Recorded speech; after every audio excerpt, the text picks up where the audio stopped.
but I'll start the. I'm going to go ahead and start the show.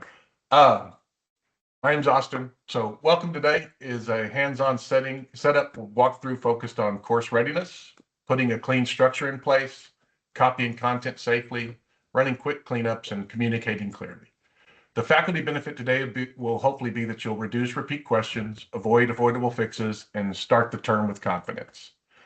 Student benefit's going to be they'll know where to go, what to do, and they'll run into fewer broken links, confusing duplicates, or missing items. My name is Austin Haynes, and presenting with me today is Jordan Smith. We are both instructional designers here at UNT. Before we get started, I also want to highlight our upcoming Canvas Essentials trainings. These sessions are designed to support faculty and graduate TA and TFs with practical Canvas strategies they can use right away. Today, Jordan Smith and I will lead the Canvas Essentials Setting Up Your Course session. On March 17th, Dave Denny and Thomas Tubbs will present Canvas Essentials assessments. Then on April 8th, Lily Sloan and Kathleen Barkell will lead Canvas Essentials grading. If today's session is helpful, we encourage you to join the other trainings as well. They're designed to build on each other and support different parts of your Canvas workflow. This workshop series is designed for faculty and graduate TA and TFs who are teaching in online, hybrid, or in-person formats. Our goal is to share practical strategies and tools that can support your teaching regardless of modality. So whether you're teaching fully online, blended formats, or teaching face-to-face, these sessions are intended to be useful and applicable to your course setup and teaching workflow.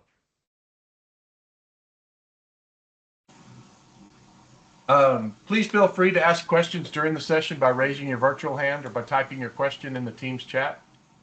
We'll answer questions live as we go whenever it makes sense. If your question can wait until the end, please feel free to hold it because we'll also reserve about 10 to 15 minutes at the end of the presentation for Q&A.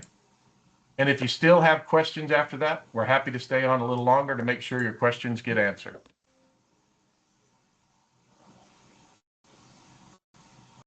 This session is being recorded and participants will receive a link to the recording and a slide deck after the workshop.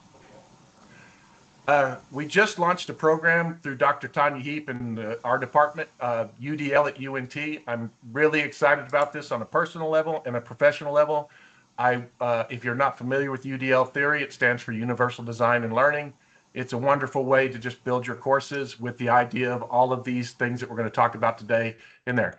This particular slide here just shows the three tentpole philosophies of UDL: engagement, representation, action, and expression.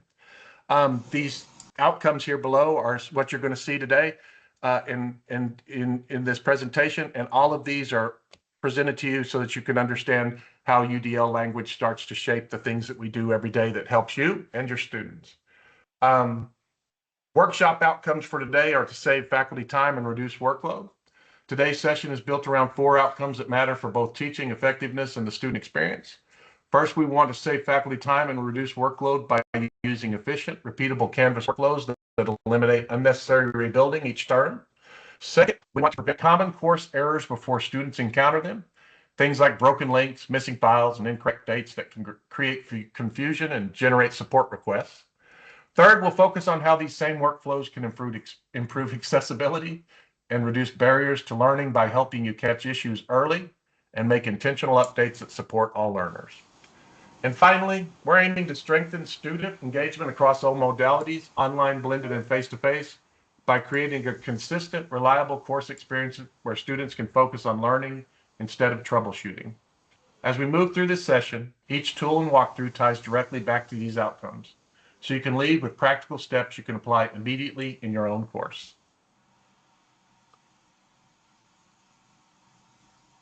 Now we're going to do a walkthrough of a copy course content in Canvas. This workflow is designed to help you reuse a proven course structure so you can save time, reduce rebuild work, and keep a consistent layout that supports student engagement. As you watch, think of this as your fast start for a new term. Copy the foundation first, then focus your energy on targeted updates that improve accessibility and prevent avoidable issues before students encounter. So I'm going to switch over to my Canvas shell. I've really reduced the clutter on my Canvas shell. That's part of today's training. But I just wanted you to focus on my dashboard here, and I wanted to talk to you about what you're going to experience most likely. You're going to have a course you want to copy from. We're going to call that the source course today. That could be your shell from your last semester that you taught. It could be a shell that you've been handed by somebody in your department because you're teaching a course that has content already generated and you want to copy that content over to your course. Any course you're copying content from is not the course you want to be when you're getting ready for the new semester. Where you want to be when you're going to copy course content over is you want to know what course you're going to copy from, and then you want to be in the course you're going to copy to. So just to be clear there, always copy into the course, not from the course. So that's our destination course. So we're going to call this our destination course, and we're going to jump in there right quick. And we're going to say this is our destination course, our new term shell.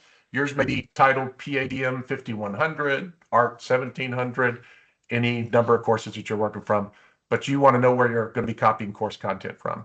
If you notice, I just clicked into an empty shell, and you may have encountered this before. I want to point out a couple of things to you because there's a plethora of ways that you can copy course content over. We're going to focus on the most efficient one today.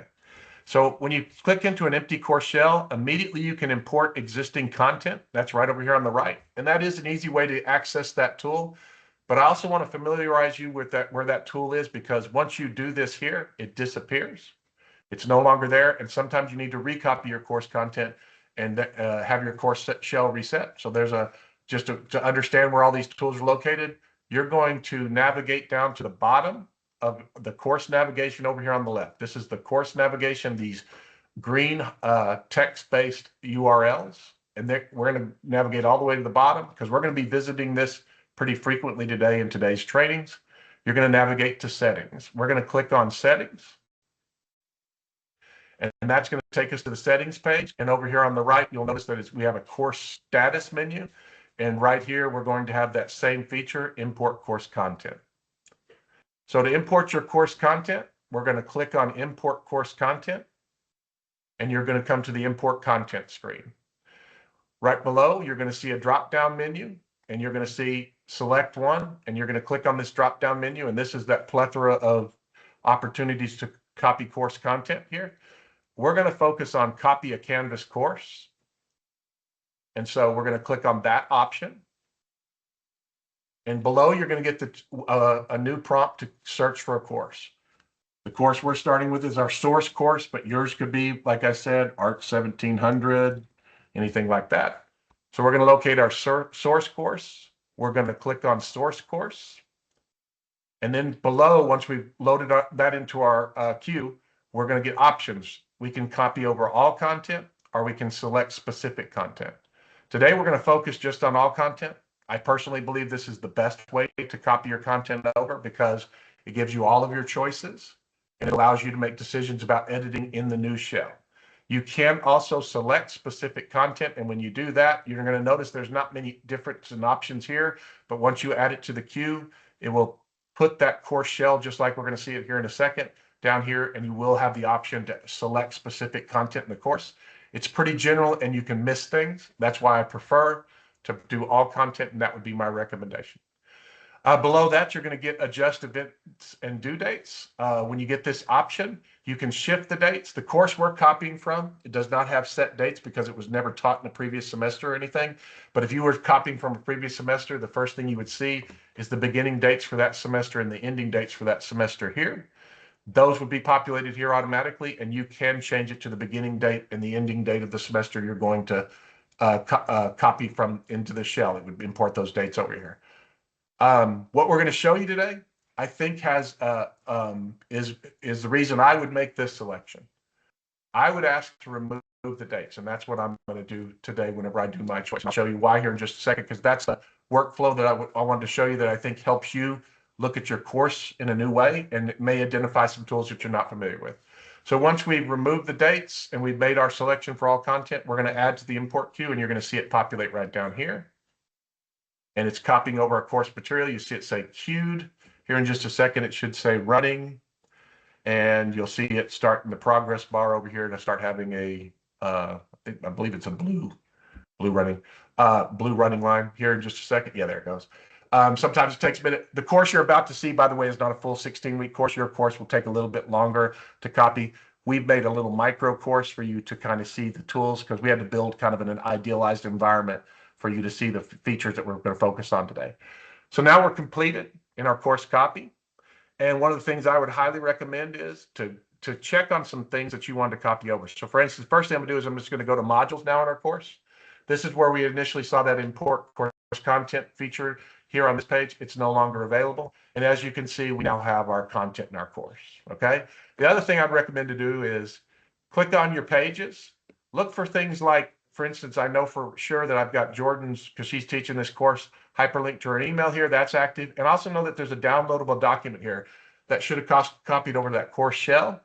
So we want to click around a little bit. And since I'm going to check that, I'm going to click over here in files and see if it copied over my Canvas files. And sure enough, there's all my files that I need to check and make sure that it followed over to my course from my copy. I'm going to click back into modules again. I'm going to click on my course grading policy and see it copied over. And yep, there's my grading policy in its general form. I need to update those calendar dates here on my page. So we'll get to that here in just a second. But I'm just going to kind of click through next here and just check my course to make sure I've got everything in there. Make sure I'm comfortable. There's my images come over. I'm looking at my learning objectives. That's a text-based page. That's pretty standard to come over. But here I'm now getting into assignments, and I'm seeing my assignments copy over, which then makes me go, okay, let's make sure all my assignments. In this course case, I should have 4 assignments in this course. And there they are. There's 4 assignments. And I should have 1 discussion board activity that I've also copied over. There's my 1 discussion board activity. And I also should have copied over something Jordan's going to visit here in a minute, an announcement. So I see everything's in there. Click around, make sure you got everything in there. This is kind of that part of that course cleanup. You may have had it in the other course, and sometimes we see errors where the course doesn't 100% copy over. That's not to make you fearful. It's a kind of better safe than sorry. I just threw a lot at you. I want to make sure, Jordan, if we have any questions in the chat that while we're doing this portion of it that need to be answered. I just had one and I talked about it. Okay, perfect. Wonderful. Okay, well, I hope that was clear, but we're going to have time at the end. And if something comes up to you, please make a note of it and we'll come back to that. All right, so now we're going to move on to our next slide, next process, part of the process, the course link validator. This tool helps you quickly identify broken links and missing or inaccessible content before students encounter problems. Running it early reduces support emails, removes barriers to student learning, and improves the reliability of the course experience, so students can stay focused on the work instead of troubleshooting access. So once again, I'm going to jump back into our course shell where we just copied everything over, and this is why I wanted you to get familiar with the settings over here. We're going to navigate back down to the settings, and we're going to click on settings. And we're going to click on validate links in content right over here on the course status. So right here, we're going to see validate links in content. We're going to click on that. That's going to open up our course link validator. I'm sorry, was there a question? Can I share something with you that I've heard from so many pastors lately? They tell me we've got people showing up, but they're not getting plugged in. They're attending, but not connecting. And honestly, that's completely normal when your church doesn't have a clear, simple. Okay. Well, I'm not running church, so I'm good. Okay. So we're in the course link validator there. So I'm going to start the link validator. You're just going to click on this button here. And it's going to take a second. And once again, this is an idealized course, and I can predict for you what we're going to see here in just a second. We're going to see that there's 4 link errors in this course. One of the things I want to talk to you about, this is running. We're going to look at this tool and use it to remediate these links in the course. If you run this every time before the semester begins, you're going to be able to get in front of those links. We're available for consultations about that. We're going to visit that at the end here. But I wanted you to learn how to use this tool in the most efficient way. So there's our 4 broken links. I'm going to let you in on a secret. Spoiler alert, I planned that. The links are here, and you can actually click on the links, and it will actually open up the page and let you see where the page is. But I'm going to go back into my course because it's not where you want to go. This is on the additional resources page in the course, and this is on purpose because one of the things we encounter is students, if it's a broken link and you're not highlighting it in any way in your course, students may not give you updates about that it's not working, and we want to get them to get that additional resources and that additional knowledge. So we're going to go to that page, And once you're on that page, here's our 4 links. And so when you're ready to remediate a link, all you need to do is click edit on that page. And I'm going to grab actually the title of this because I know that I can actually get right to this from this title. That's how I set this up. But let's say that this article has expired. It's been updated and it's no longer what you're wanting the students to make. You could replace this with a completely new link, but in this case, I'm just going to go and locate that resource again. You'll see here in just a second. That's the resource right there. You can tell I've been to this resource several times. This is my link here. I'm just going to now grab the current URL for this article. I'm going to come back to my page. When I hover on a broken link, I get a option for link options. Once I get link options, I get the descriptive text at the top. That's what I want the students to hear so that when their screen reader hits it, it doesn't say this long string of characters that we're about to place down here in the link. So I'm actually replacing it with that active link from this page. But we do want to have the descriptive link up here because somebody with a screen reader, excuse me, would get all of this, and we don't want to get that. ccl.org/articles. We want them to get that Center for Learning Leadership, CCL. And so now we've updated that link. I could update all 4 of these links right now on the page and run the link checker again, but I know y'all are all aware of how to do this now. So I'm not going to update all 4 of these, but I want to show you another reason why. But I am going to come down here at the bottom of my page and I'm going to hit save. I'm going to go back to my settings. I'm going to go back to my validate links in the content. I'm going to restart the link validator, and once again, we found 4 broken links. But here in just a second, we're going to see that we should have just 3 broken links. Once again, I could have remediated all those on the page while I was there, but I don't want to sit there and do 4 links for y'all. I think y'all are, I want to respect your time is really it. But this is a great tool, and you may get overran by links on it initially. But, oh, wait, sorry. I take that back. Maybe I didn't fix it. So let's go back and run that link checker again. It's on. Let's grab that title again.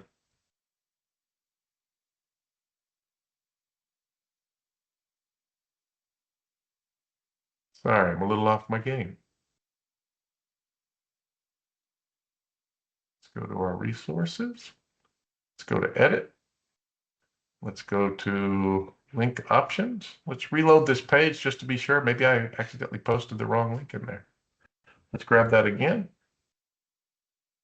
Let's paste that again. Let's say done. I think that's what I didn't do last time. I don't think I said done. I think I just caught myself in real time making a mistake there. Sorry. We're going to come back to validate links in the content. We're going to restart the link validator again. I apologize. That's one of those human errors that happened. Let's see here. And there, 3 broken links now. So once again, just to highlight the best way to utilize this tool, you want to get to the place where you can remediate these links. That's always going to be the page. It could be a page. It could be located on an assignment. It could be a discussion board. So it could be a broken link. This will also identify broken links to documents that maybe didn't copy over in those files. But this tool is a wonderful resource to make sure you get in front of those things before the semester begins. That being said, I just threw a lot at you. Is Jordan, are there questions that you want to ask, or does anybody want to ask a question in real time?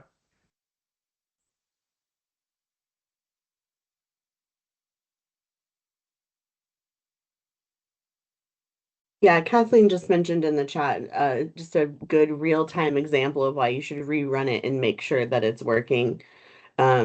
These are tools, and technology doesn't always work how we want it to, and also human error happens. So just make sure that you're double checking all those things. Awesome. Thank you very much. So now we're going to move on, and we're going to go to adjust dates on the assignment page. This is the choice we made earlier, and so we're going to revisit this here.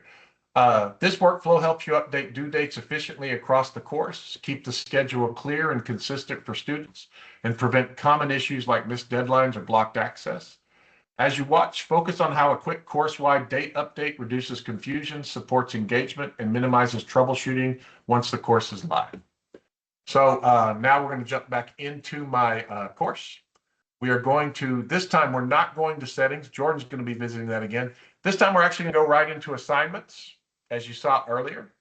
And so I'm going to adjust the assignments on this page here. And if you've never done this before, I want to show you, there are 5 different ways you can move assignments around your course. And we're going to focus on one. If you want to know the other 4, I'm happy to talk about them in another training, but we're going to focus on one of the most efficient ways. Right up here in the right-hand corner, you're going to see these 3 little dots, kebab menu or meatball menu. We're going to click on that, and we're going to get the option for edit assignment dates. That's going to give us a list of our courses, or excuse me, of our assignments in our course. And since I've labeled these assignment 1, 2, 3, 4, we want them to go in chronological order. The first thing you're going to encounter is the due at date. So our semester, we're going to say, starts next month. And so our first assignment is going to be due on the 13th. It's going to be available from February, or let's make it March. I'm going to jump over into the March calendar. I'm going to make it available from the 2nd. So it's going to be due on the 13th, available on the 2nd, and it's going to be available until the 13th of next month. And this will flag things in real time for you. So our assignment 2, I'm going to show you that here right quick. So our assignment 2, since assignment 1 was due on the 13th, we're going to make assignment 2 due on let's give them a little more time. Let's go to April and make it due on April 3rd. We're going to make assignment 2 available from March 16th.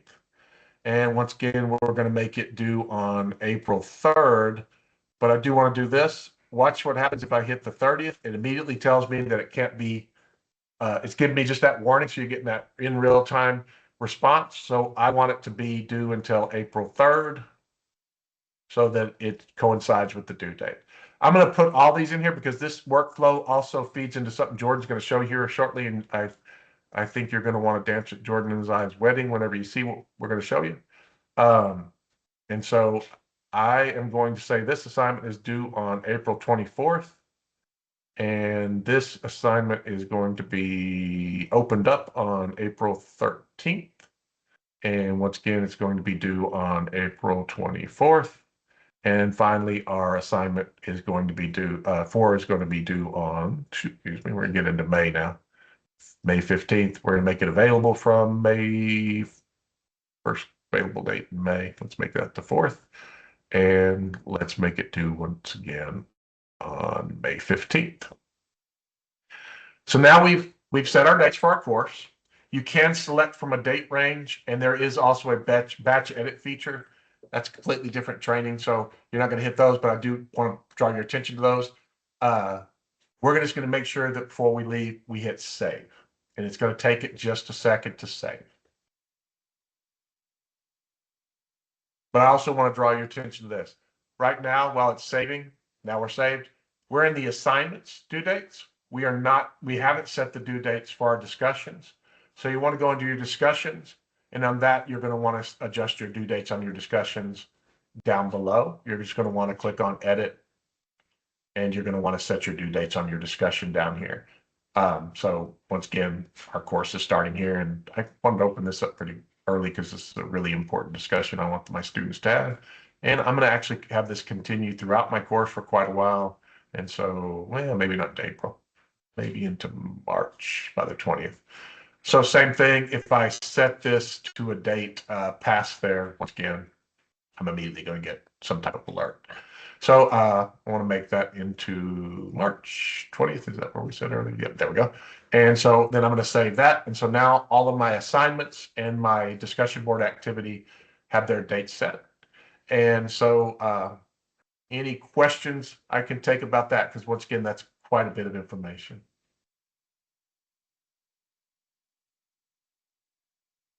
Anything you see, Jordan?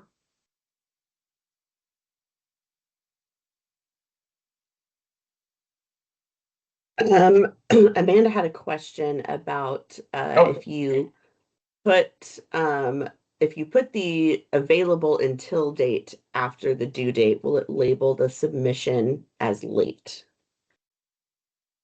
That's a great question. Yes. It would, yes. Yes, if they submit it after the due date, it will label it as late. So this would Yes. be helpful in situations where maybe you have a late policy that they can submit it through 5 days after the course or after the assignment is due. And so it would just label it as late and it would show you how many days it was late. So that would be helpful in situations like that. And that's just to kind of also explain to you why that appears. And I think this helps clear that up and makes you understand. The reason you have 3 dates available for assignment is they need to do that in the code. That's good. We're going to sound like I'm talking like a programmer here for a second, but it needs to have that in the code because it needs to allow that window for that HTML to be extended for a student who may need additional time on assignment. So that's why you also have that feature where you can extend time for an additional for a student on additional assignment. When you look at our assessments training, as a matter of fact, there's a feature inside quizzes. Most people are not featured. So I'm teasing something that you'll see coming up in one of the other trainings. You'll see this same type of feature in the quizzes to extend time to students who may need it. So it's just there so that you can do that human thing that y'all do as teachers, which is look at the students as the human beings that they are. And when they have things pop up in their lives that may cause them to lose time and not be able to meet those deadlines, that you can extend that human thing to them, of giving them the grace of extending the assignments to them. That's why you have those 3 dates, just to let you know. It's just part of the coding. That you can always remediate that and change it in real time, or there's other ways to extend time to students, but that's why that you have those 3 dates. That's a great question. That being said, any other questions? Sorry. I just want to do a quick mention. So Amanda also asked, she said when she runs the link validator, she doesn't get an additional resources page. So if, again, this is a perfect example of how technology is not perfect. Austin and I will be providing our emails as well as course consultation links at the end of the presentation. If you ever get to using some of these tools and you're not having the same experience that we are, please reach out to us so we can look at your settings and see if we can figure out why yours is not working how it should be. Well, and just to kind of touch on that real quick, if you don't mind, I'm just going to do something here. Just to let you know, I could put a link on here and break it on this page, for instance. When I ran the link validator, I would get this page. The reason that page is called an additional resource page is that's exactly what it's titled inside our course content. So that those links are broken on this page. And when we're doing these trainings, one of the things we like to do is we like to bring you into it, the psychology of an instructor. And so I put those on an additional resource page because more than likely students won't tell you about broken links on an additional resource page. They may click on them and go, it's broken, it's additional. I don't care. I'm done for the week. I'm checked out. But you'll get a lot of links on a course when you copy them over that may have, I shouldn't say a lot. You'll get links, but each time that additional resource page, that's actually just the title of the page. But if I had a broken link on the assignment 2 intro and outcome sequence, I would have gotten that page. I point you to that page because the best strategy, and this is something we talk about when we're doing stuff, is to get you to the place where it needs the remediation first. So once you get here, you know if there was a broken link on this page, you would find it and you'd be able to check that link. And that's just us trying to geolocate you to the issue and then get you to the place where you can most quickly fix an issue in the place where it needs to be fixed. And so that link validator, what I do love about it is that I know that's confusing, but what I love about it is that's the page, if you notice it's on. But that could also say discussion board. I could have had a YouTube video on a discussion board and the link broke, and I would click on the discussion board activity. It would take me there, and then I can fix that YouTube video on that page. These just take you to the link that's broken, which doesn't really help you much until you know where to go fix it. So I hope that maybe clarifies that, because that is confusing. But that's where you want to go. These are the things you want to fix once you get there. And it's confusing because they give you links to them, but I want to go there. So now I want to fix those links that are broken down there. I hope that helps. Great. It's a great question. It really is, because these things there's a lot of bandwidth with these tools, and it can be confusing. That's why we want to kind of focus you in on these strategies, and then please revisit these, because I do think they're some of the most efficient ways to clean up your course before you begin the semester. Wonderful question. I hope that helps. And we have time at the end. You can say, you even confuse me more, Austin. Jordan, are you ready? I am. I'm going to do a quick Switch over. So screen let's stop sharing. transition. And then if everyone can shoot me a thumbs up, if you can now see my screen, it should say syllabus on it. I can, Jordan, and I'll Okay. check the questions while you're taking care of that. Thank y'all. I appreciate Perfect. y'all's time. Okay, thanks, Austin. Now Thank let's y'all. take a look at the syllabus as a core course resource. Our goal is going to be to make sure that the syllabus is easy for students to access. It's written in clear and current language, and it's aligned with the rest of the course. We'll also want to make sure that dates and course information are consistent across the syllabus, assignments, and calendar, so students can have a smooth, less confusing experience. So now I'm going to jump into our destination course and look at the syllabus, and kind of show you some tips on how you can support and upskill. So I'm going to go into our course introduction page since Austin copied everything over for me, because I know that the syllabus lives there currently. So the first thing I'm going to notice is I'm getting this course ready to teach for summer 2026, but I see that this syllabus says spring 2021. I brought this over from a former version of the course, so I already know that I need to update the syllabus title at least. So I'm going to go ahead and download this syllabus so I can open it and make a few changes. And you'll see also when I download it that the file name says spring 2022. So we're already getting two different dates for the syllabus, which can be confusing to students. So we're going to make sure that all things match up. We're going to make sure, so this says summer 2026, which is the version that I want. But I'm also going to make sure that I'm going to save as, and I'm going to change this to summer 2026, so I know that that is the correct version that I'm going to be using for this course. So I'm going to save it.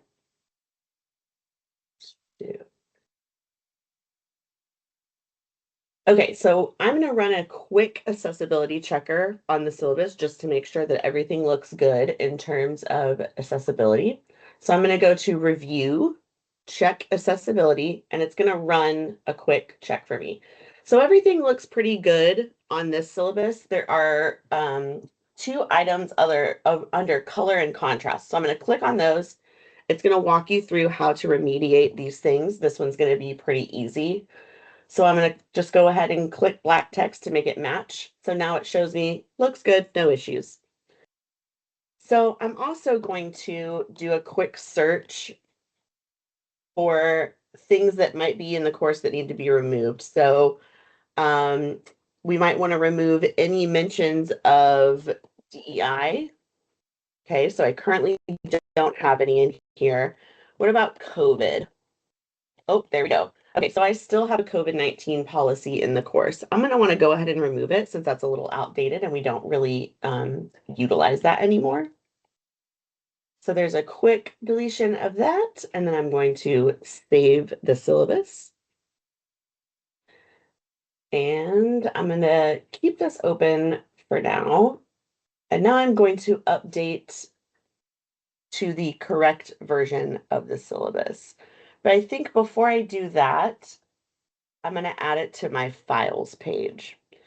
So Austin kind of gave you a quick glimpse into our files page, and I'm going to talk a little bit more about it in a minute.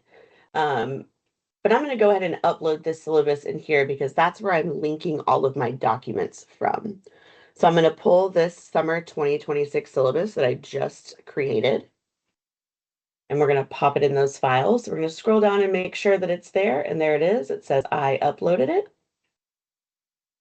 And then I'm going to go back into this introduction module, click edit, and scroll down to the syllabus. So I'm going to go ahead and delete that syllabus. And so now we're going to find this little link tab up here, and we're going to go to course links. So since I put it in the files, we're going to change this drop down to files. It's in my course files. And then as you saw briefly, again, we'll go back, it's under my Canvas workshop meeting folder.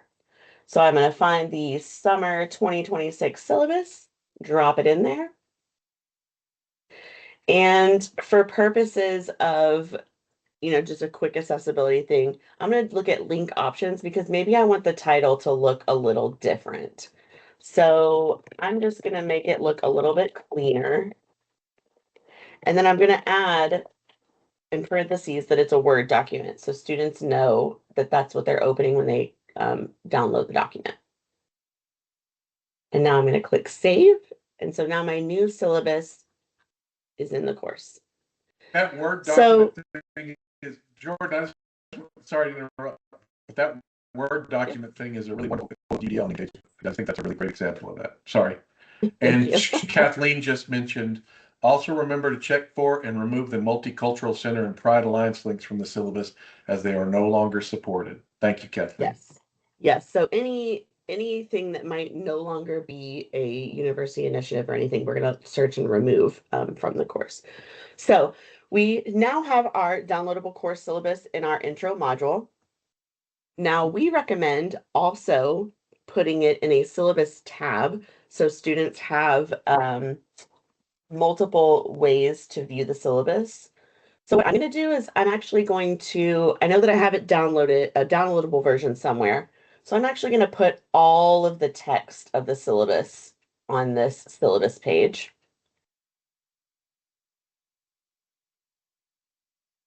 There we go. And even if I wanted to, I could add also down at the bottom a downloadable course syllabus.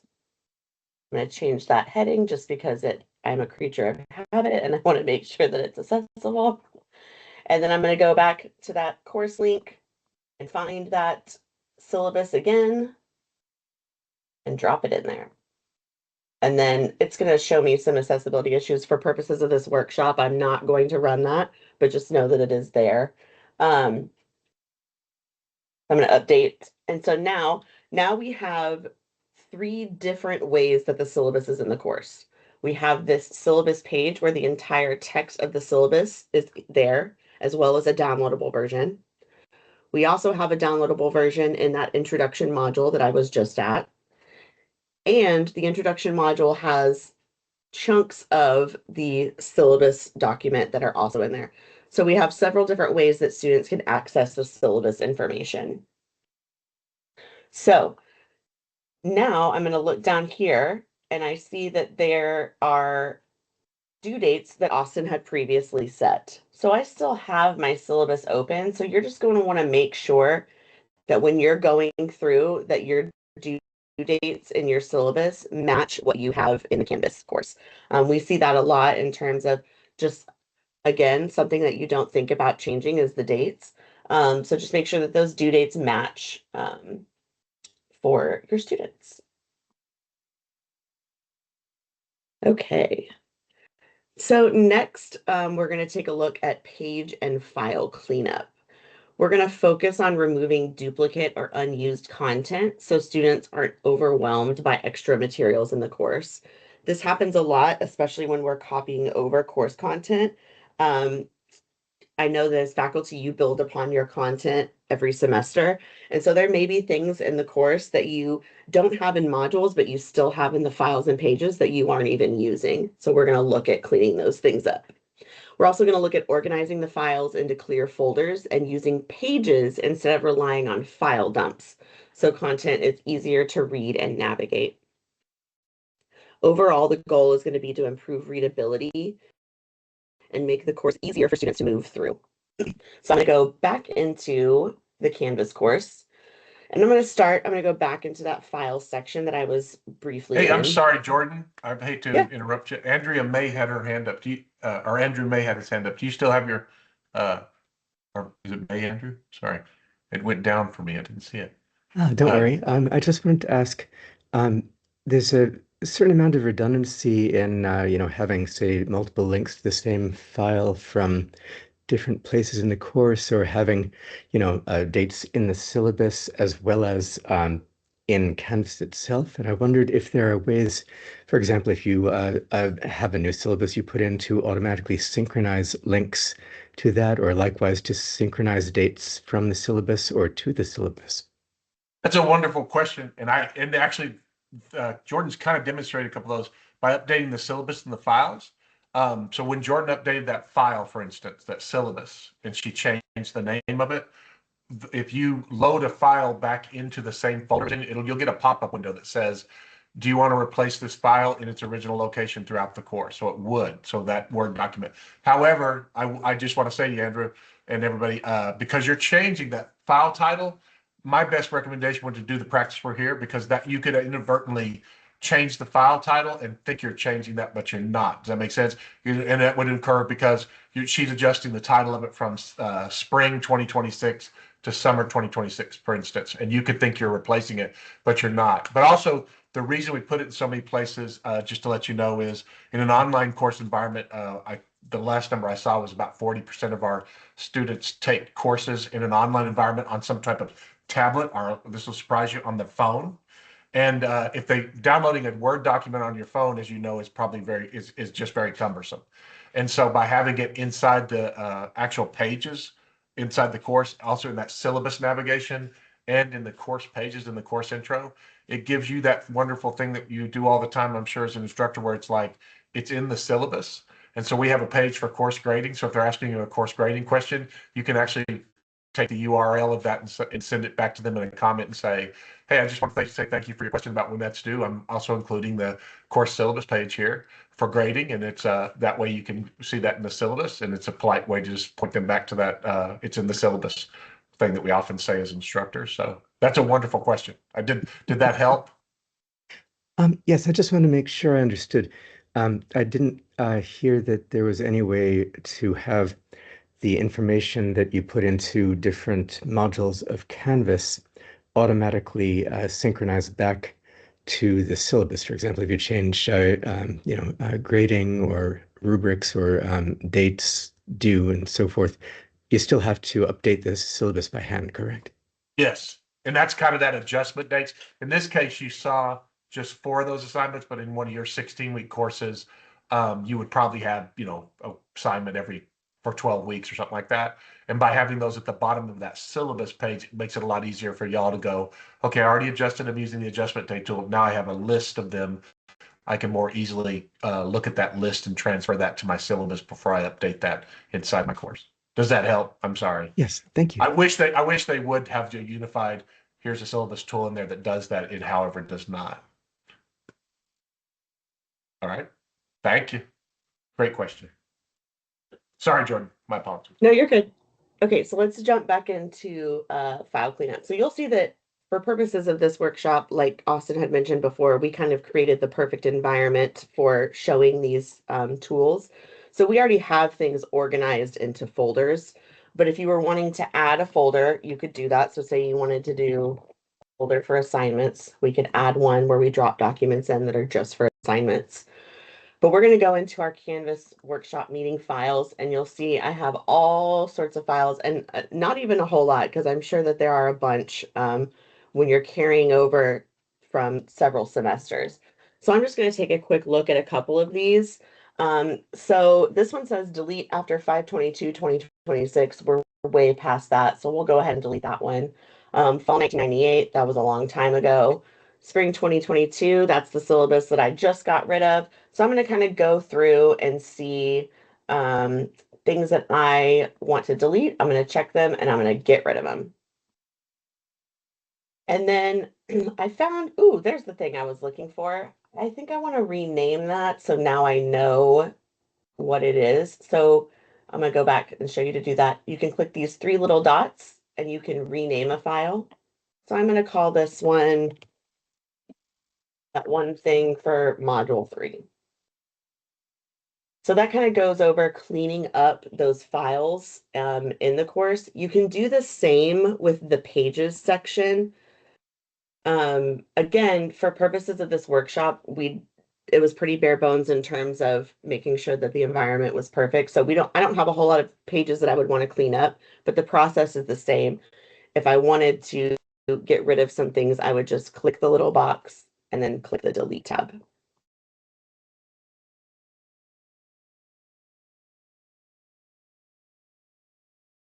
So now we're going to look at organizing our Canvas dashboard. I know that as faculty, you are teaching tons of courses on Canvas and your dashboard can get very cluttered. So the goal here is to reduce that clutter so you can quickly find courses that you're actively teaching. We'll focus on keeping current course shells visible. favoriting the courses you're teaching now, and unfavoring older courses that you don't need in the dashboard. I'm also going to show you where you can find all of your courses in the navigation point and how color coordinating can help you organize your view.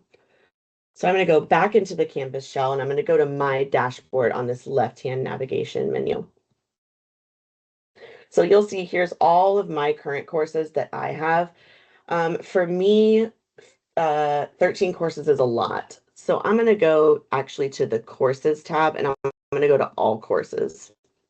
And I'm going to look at the ones that I want to keep on my current dashboard, just as like a snapshot. So I definitely want to keep the destination course because I'm currently working in that one. I'm going to want to keep my practice course and Austin's because we work in those a lot. And then let's keep the clear accessibility training. So now if I go back to my dashboard, you'll see that there's only the 4 courses that I starred. If you have a lot of courses, that process can take a little bit longer in terms of you see mine populated very quickly. It might take a few seconds if you have a lot of them.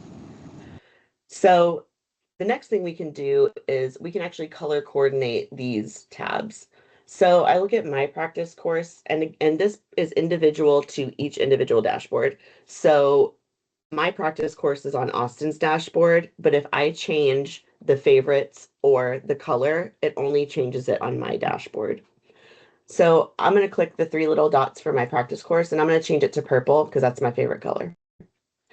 And then Austin's, I'm going to leave green because that's his favorite color. But then the destination course also shows green and that's kind of confusing for me. So I'm going to change that to pink. This is a good thing that you could also tell students about. If they wanted to organize their dashboards, they can as well. So say they are a history major and they have 3 history courses for the semester, a science course and a math course. They could color coordinate all of their history courses to be purple if they wanted to maybe that makes more sense to them. So that's something that we can definitely tell students about as well.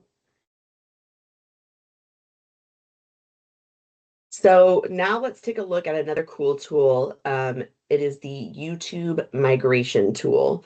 The goal here is to move videos that are housed on YouTube into the Canvas Studio so they're easier to manage and more reliable for students to access. I know as faculty, you guys use YouTube videos quite a bit. So this can be a very helpful tool for those of you who use those in your course. It's going to help provide an ad-free viewing experience for students with fewer distractions, and it's going to support accessibility by preserving the captions from the YouTube format during that migration process. It's also going to give you guys more centralized control over course media. So I'm going to go into the course. Let's go back to the destination course, and I'm going to scroll down to the settings tab on the left-hand side that Austin had you guys look into earlier. And this is under feature options. So I'm going to scroll all the way down to YouTube to Studio content migration, and I'm going to enable that tool. So now when I go back into my modules, it should populate down here. So I'm going to click on that, and I'm simply going to scan the course. So this populated pretty quickly for me because Austin and I only have 2 videos in our course. Again, this is one of those things that if you have heavy YouTube usage, it might take a few minutes to populate those things. So I'm going to click on review over here and I'm going to individually convert these videos. You're going to want to stay on this page until it says converted. Otherwise, the migration process will fail.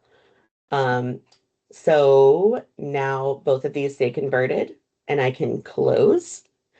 And I'm going to go into my Canvas Studio for the course. And now you can see that both of those YouTube videos live in my Canvas Studio now. So I'm just going to click on one to kind of show you that the captions exist. It's actually got captions in 4 different languages that carried over. And then, so it's going to live there.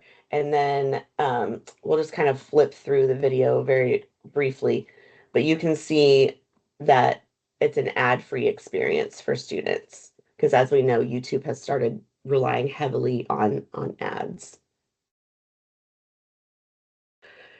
And finally, we're going to look at setting up a welcome announcement for your course. This is the last tool that we're going to demonstrate before we hop into questions. It's a great way to start the course with a clear, friendly message and help students know what to expect right away. We're also going to look into using Canvas Studio to add a welcome message and how to schedule a release date so it appears at the right time. As a note, this is also a good practice to continue throughout the course to help maintain communication and student engagement. So I'm going to go back into the course. And as Austin said, we had already carried over an announcement from the source course. So I'm going to open this one up to kind of show you. And shout out to CETO. I don't know if Aubrey's still in here. I'm in the CETO cohort currently, and so we had to do an announcement. So I said, oh, I can use that for this. So you'll see the welcome announcement is going to show, a welcome to the course, a couple of due dates of what might be coming up next, and then ways that you can help support them. And then if I wanted to, I could click edit, and I could even add a welcome video to this. So I have already a video in my Canvas Studio that I've uploaded to save time. So I'm going to click this little plug up here and go to Studio. And it's going to be housed in my library. So I have my video. I'm not going to display the media tabs. Those are personal preference. And now we have our little yellow box. And you will see that now my video has populated with closed captioning. So I'm going to quickly save it just to show you what that looks like. I'm not going to notify people because I haven't sent out the announcement yet. So now you'll see that I have my course video with captions carried over. So last thing we're going to do is we're going to go back into the edit, and I'm going to show you how to schedule it. So I want this announcement to go out tomorrow morning at 8 a.m. And I think I want it to be available throughout the duration of the course. So I'm not going to add an until date. If you had certain announcements that you think would benefit from having we'll say expiration date where they're no longer visible to students, then that's where you would utilize this feature. It's not something that I commonly see in announcements. Most announcements that I see in courses release and then they're available throughout the duration of the course. So I'm going to save. Again, I'm not going to notify users because the announcement has not actually been sent out yet. This would be something that would be helpful in the event that you are making edits to an announcement that had already been sent out. So now we can see that I have an alert that says this announcement will not be visible until February 27th at 8 a.m.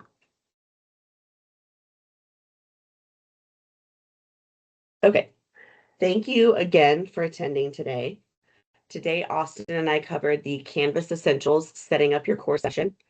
On March 17th, our fellow IDCs, Dave Denny and Thomas Tubbs, will present Canvas Essentials Assessments. And then on April 8th, Lily Sloan and Kathleen Barkell will lead Canvas Essentials Grading.